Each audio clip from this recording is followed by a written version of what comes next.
to be part of this sacred place right now is so profoundly meaningful and comforting and healing to me. I'll say a little more about that later, but thank you for allowing me to come and welcoming me so kindly and making this a landmark of all my past trips to Long Island or New York State, which involves many, many trips over the past. This is such a beautiful property with such a deep, layered history. I used to put on the board in schools, everywhere I went, "You are living in a poem." And sometimes students would come in and say, I feel that. Or sometimes they would say, I have no idea what she's talking about. And sometimes they would say, I disagree. And occasionally I would receive an email later saying, I didn't believe that when you visited us, but now a year later, I think I'm starting to apprehend what it means to live in a poem every single day. But yesterday, as I was walking around here, I felt I had never been to a physical space where I felt more that I was walking in a poem, a very peaceful poem, a very healing poem, a very hopeful poem. So thank you for letting someone come all the way from Texas to be with you today. So thank you for welcoming me, and thanks to this poem for being with other people when they needed it, and with me now, again, in a different way. Kindness. Before you know what kindness really is, you must lose things. Feel the future dissolve in a moment, like salt in a weakened broth. What you held in your hand, what you counted and carefully saved, this must go, so you know how desolate the landscape can be between the regions of kindness. How you ride and ride, thinking the bus will never stop. The passengers eating maize will stare out the window forever. Before you learn the tender gravity of kindness, you must travel where the Indian in a white poncho lies dead by the side of the road. You must see how this could be you. He too was someone who journeyed through that night with plans and the simple breath that kept him alive. Before you know kindness as the deepest thing inside, you must know sorrow as the other deepest thing. You must wake up with sorrow. You must speak to it till your voice catches the thread of all sorrows and you see the size of the cloth. Then it is only kindness that makes sense anymore. Only kindness that ties your shoes and sends you out into the day to gaze at bread. Only kindness that raises its head from the crowd of the world to say, it is I you have been looking for, and then goes with you everywhere, like a shadow or a friend.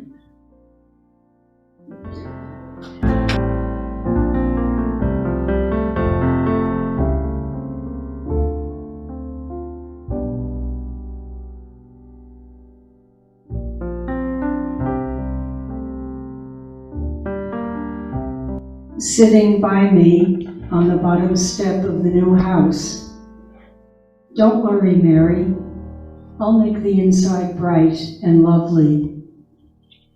Just like the poet Naomi. I don't know why she mostly drapes her colored clothes for students. She makes magic here. She feeds our souls. Oh, thank you so much. Thank you, I'm very touched. Well, you are certainly feeding mine. Thank you so much. That's a beautiful gift. It's really a gift to think about how every country has poetry in it. I've never yet been a place in my life where poetry didn't live. Even in northern Alaska, where a lot of the poetry of the tribes there was oral, people will stand up at a community center and say a poem taught to them by their great-grandmother 90 years ago, and you'll think, this poem is in the air here. This poem exists, even though we're not reading it on the page. But I always think how I wish that that countries could be known, not for their troubles, but for their voices, for the voices of people. I always felt that about Palestine, Israel. If you listen to the people's voices, you will not hear anyone wake up saying, I want people to fight outside my house. No one will be saying that. They will be describing beauty and care and love for their children. And that was actually how the first anthology of poems I ever made, way back now in the 90s. And it's still in print. It's called This Same Sky. It was an international anthology. I was so brazen in my youth, and I would never make an international anthology today. I would think, oh no, that's way too big of a task. I made it before we used the internet. So I had no emails to send to all these poets around the world. It was all letters in the mail. But it was why I wanted to put a poem from Iraq on the back cover of the book, and then poems from Iraq inside, because I felt it's not fair for people in Iraq only to be known by a war. That's not fair. But I think children never fail to inspire us. So I'll read a few poems and close with a different one from another book, but from The Tiny Journalist, which is possibly my most political book ever, and it was advocating for peace in Palestine. And it is dedicated to a young girl who was 7 and 8 when she started describing herself as the youngest journalist in the world. I joined Facebook like 8 years ago, only so I could look at what she was posting. But believe me, it's so sad that I find it very hard to look at a lot of the time. She started taking pictures just with her mother's phone of what went on around the village she lived in the West Bank of Palestine. And it's very near to the village where my grandmother lived after losing her home in Jerusalem in 1948. So that's how this book came to be born. And I know many of you think of Texas as a red state. We do not. We think of Texas as an almost blue state. And this book, miraculously, won both Texas Poetry Prizes in the year that it came out, which really surprised me because I thought all these poetry judges are caring about Palestine if they picked this book. And I would like to dedicate it to all the children in Afghanistan and in Iraq and Syria and Ukraine and Russia, children who are forced to live with the sorrows of war that they did not make. That's what I am so haunted by, their innocence and what we give them as legacy. So Jenna, the young girl, does accept this book as her very own. I was a little worried about that. And if you encounter her, she will sign it for you in Arabic. Morning Song. This is the first poem in the book for Jenna. The tiny journalist will tell us what she sees. Document the moves, the dust, soldiers blocking the road. Yes, she knows how to take a picture with a phone. Holds it high like a balloon.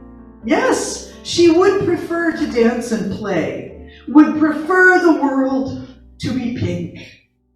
It is her job to say what she sees, what is happening.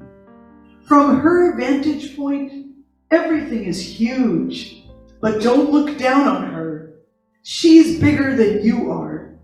If you stomp her garden, each leaf expands its view. Don't hide what you do. She sees you at 2 a.m., adjusting her impenetrable vest. What could she have that you want? Her treasures, the shiny buttons her grandmother loved, her cousins, her uncle. There might have been a shirt. The tiny journalist notices action on faraway roads, farther even than the next village. She takes counsel from bugs, so puffs of dust find her first. Could that be a friend?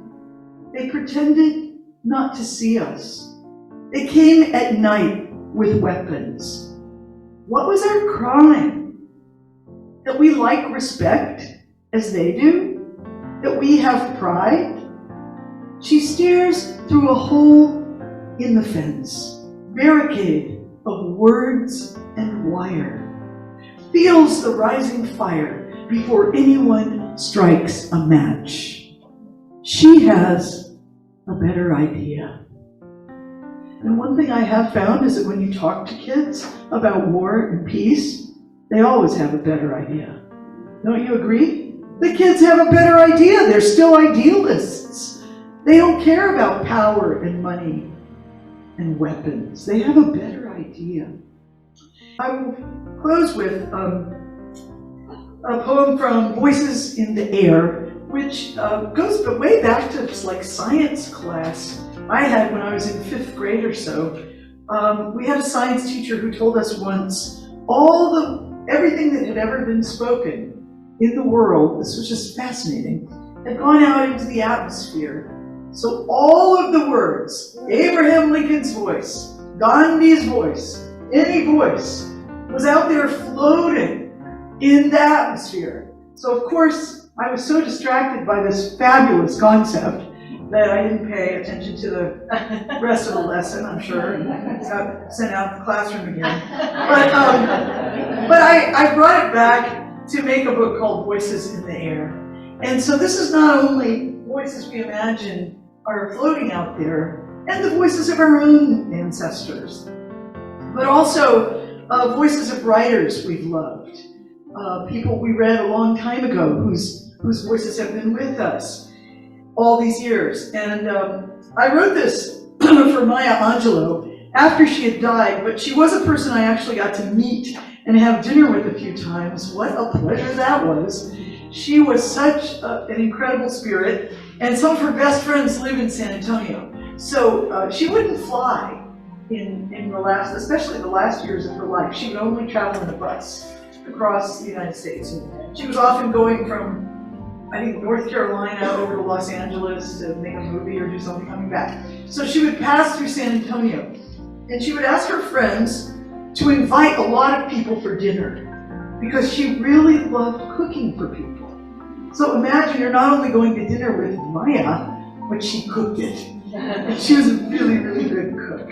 So after she died, I read something amazing in her obituary. I was in San Francisco when she died. I didn't know she'd ever lived there. And it was nothing I'd ever read in her books. But this was about one of her jobs when she was very young. And also has a quote of hers at the beginning. And definitely, if you ever heard her voice anywhere, it's the kind of voice that would be resonant, floating in the air, staying with us. And the thing at the very end of this poem is something she actually said to me personally. So it's kind of a treasure. I wrote it in my notebook that night after getting home. The quote is from Maya: "Let gratitude be the pillow upon which you kneel." Gratitude pillow.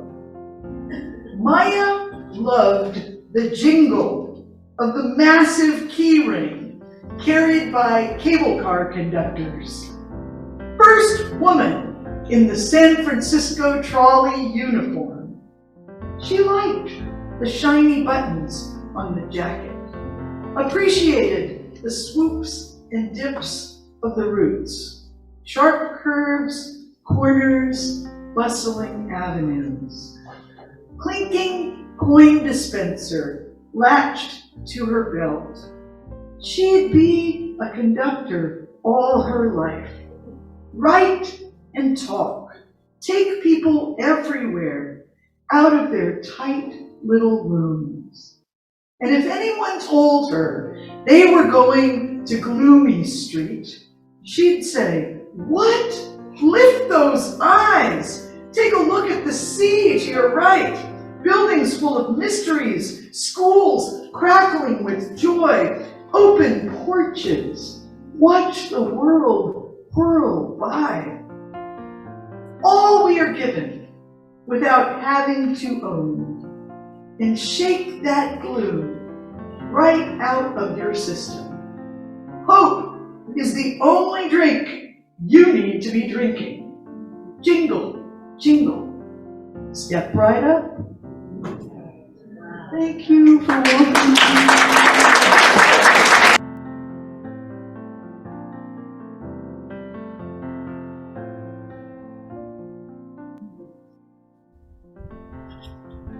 Before we begin our piece, Nadia is going to be gracious enough to enable us to bless Naomi. And so I will offer just a line, a mantra, and then if all could repeat it as we offer and join all of our hearts in blessing Naomi in great gratitude. O Spirit, bless her now. O Spirit, bless her now. O Spirit, bless her now.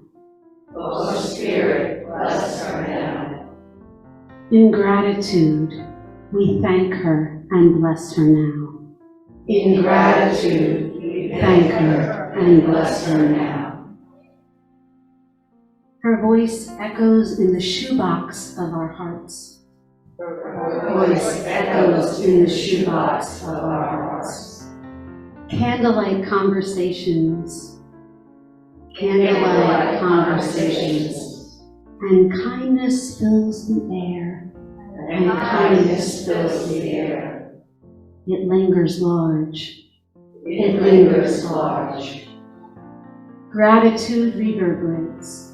Gratitude reverberates. We rise today. We rise today. Resurrection, Resurrection. life and love renewed. Life and love renewed. Amen. Amen. We offer just a small token of our gratitude, but it is tied with lace from the Puy, sign and symbol of inclusive love, our lives, our stories, and our hearts forever woven together. In gratitude, we thank you.